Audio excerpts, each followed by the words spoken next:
여러분 안녕하십니까? 이어서 춘천에서 전해드립니다. 오미크론 변이 확산으로 어제 강원도에서는 코로나19 신규 확진자가 처음으로 900명 넘게 나온 데 이어 오늘도 오전에만 570명이 신규 확진 판정을 받았습니다. 춘천에서는 어제 처음으로 200명대 확진자가 나왔고 오늘도 오전에만 113명이 추가됐습니다. 또 홍천에서 34명, 철원 14명, 인제 10명, 양구 8명, 화천 7명이 추가됐습니다. 이에 따라 강원도 누적 확진자는 22,170명으로 늘었습니다. 강원도교육청은 2022학년도 학급수를 초중고 모두 7,669학급으로 지난해보다 57학급이 감소했다고 밝혔습니다. 다만 초등학교 1학년 20명 상한 배치에 따라 춘천 12개 학급 등 6개 교육지원청은 초등학교 학급수가 늘었지만 나머지 교육지원청은 정체 또는 감소했습니다. 중학교 학급수는 학생 증가와 시지역 학급당 학생 수가 30명에서 28명으로 줄면서 춘천과 원주, 홍천은 각각 한 학급씩 늘어난 반면 고등학교 학급수는 지난해보다 42개 학급이 줄어들었습니다. 학교 밖 청소년들의 자기 개발을 위해 매월 5만 원의 꿈드림 수당이 지급됩니다. 지원 대상은 강원도 내 1년 이상 거주하고 있는 만 9살에서 18살 학교 밖 청소년들로 검정고시 응시서와 정원의 관리 증명서 등을 주소지 행정복지센터에 내면 지원받을 수 있습니다.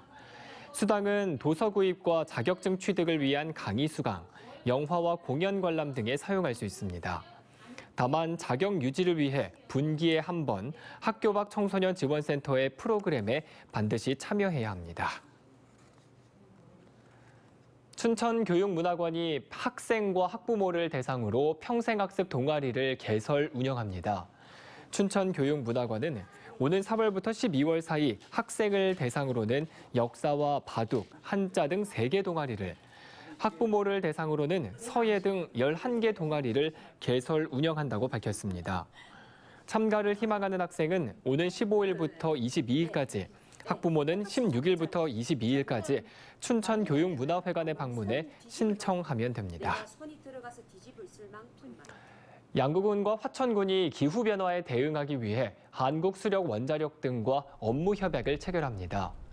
양구군과 화천군은 오늘 한수원 한강수력본부 대회의실에 모여 지속가능한 발전과 탄소 중립 사회 실현을 위해 한수원과 넷제로 2050 기후재단 등과 업무 협약을 맺고 정기적인 워킹그룹을 운영한다고 밝혔습니다. 또 협약 주체들은 지역 공동사업을 추진하고 기후변화에 대한 정보 교류와 교육 등 공익사업을 전개할 계획입니다. 장애 등이 있어 거동할 수 없는 유권자가 자택이나 병원에서 우편으로 투표할 수 있는 거소투표 신고가 오는 13일까지 이뤄집니다. 강원도 선거관리위원회는 장애로 거동할 수 없는 유권자와 교도소에 수감된 사람, 외딴 섬에 사는 주민 등이 거소투표 신고를 할 수 있다고 밝혔습니다. 또 코로나19 확진 판정을 받은 유권자가 13일 전까지 자치단체에 거소투표 신고를 하면 자택 등에서 격리 중인 경우에도 투표할 수 있다고 밝혔습니다. 강원도 소방본부가 다음 달 31일까지 해빙기 안전사고 긴급 구조 대책을 추진합니다. 소방본부는 이번 달은 평년 기온에 머물고 다음 달은 평년 기온보다 높아서 사고 위험이 크다며 강과 하천, 저수지에서 안전 순찰을 강화하기로 했습니다. 또 도내 해빙기 위험 지역 304곳도 점검합니다. 최근 3년 동안 2월과 3월 해빙기에 발생한 순환 사고는 86건으로 모두 26명이 구조됐습니다.